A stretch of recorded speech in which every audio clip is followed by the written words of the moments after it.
Hand it to you guys because from outside looking in, it absolutely looks as though ICE has been trying to antagonize, instigate, escalate.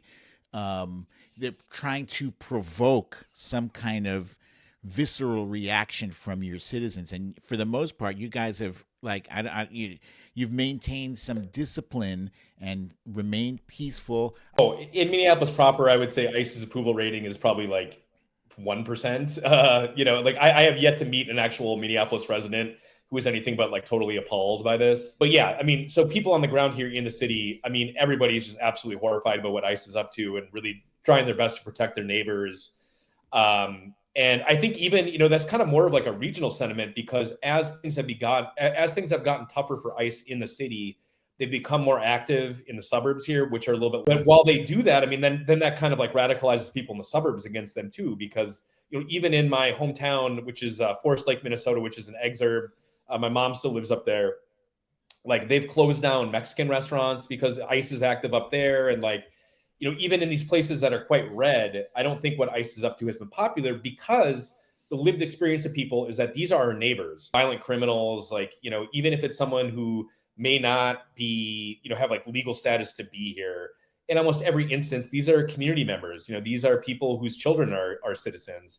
And when the rubber meets the road of the actual enforcement, like the execution of mass deportation, you see that it's not popular and it won't be popular because it's uprooting and disrupting communities, and it's taking out valued members of the community, and breaking up families and just kind of like terrorizing people. And obviously nobody is really down with that.